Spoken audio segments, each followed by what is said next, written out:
I think that literalism, fundamentalism, is the refuge for people who are fearful.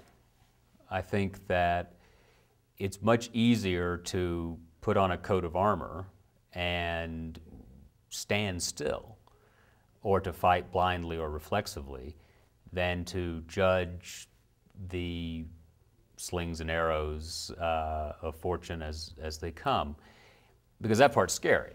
It's hard to try to reconcile, all right, I believe in a God who ultimately is a force of love and justice, and yet children have cancer and children starve. I mean, that's they seem utterly incompatible. And that's very hard, and it's a mystery, and I have no earthly idea how to reconcile them. But I'm going to try, because to be fundamentalist on either side is to foreclose whole realms of experience and thought and potential illumination. If one is entirely secular, then you foreclose the possibility of the miraculous. If you're entirely fundamentalist in Christian terms, then you are accepting as inerrant a book and a tradition that is clearly the product of human hands and hearts. So that, to me, is an irrational reaction to Scripture. Scripture is fascinating, but it's a historical document, and it's as flawed as any other historical document. So my sense of fundamentalism is people who want a comfortable way to react to an ever-changing world tend to seek refuge in a more fundamentalist worldview than I'm comfortable with.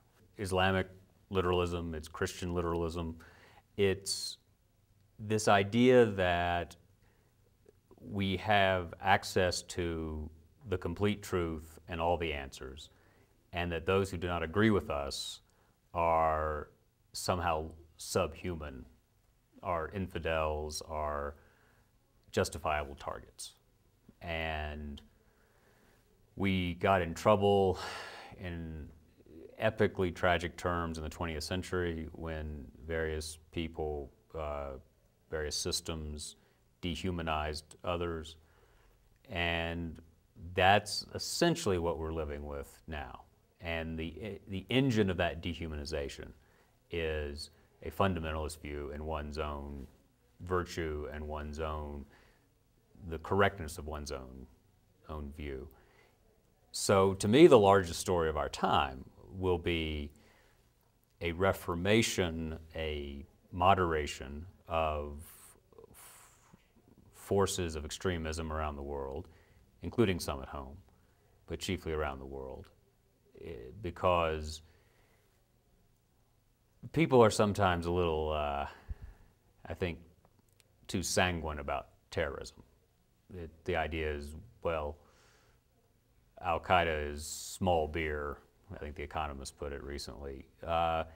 Yeah, unless you lost someone, or unless there's a weapon of mass destruction that falls into the wrong hands. So whatever we can do to reduce the oxygen flow to those pockets of hate and destruction, I think will be what this generation is remembered for, or not. It's a flare-up of a virus that's been with us always. I've sometimes warned against what I think of as the tyranny of the present, the idea that our own problems and our own issues are so extreme and so formidable that no one else in history has ever faced anything like this. You know, the bubonic plague was pretty bad. The Civil War was pretty bad. So there is a way to learn from the past. I think it's all the explanations you've heard before. I think that to some extent it is an expression of resentment at Western success and an indictment of what's seen as Western excess, and is a product in many ways of terrible inequality and a lot of really vicious and evil intent on the part of a handful of people who intend to do us harm. I mean, it's not, I think it's a whole hell of a lot more complicated than that. And so will there be viral outbreaks and then it'll go down? Yes, presumably. And one hopes so. I live in Manhattan, so I certainly hope so. But it is the case that for the first time really since the Battle of Britain,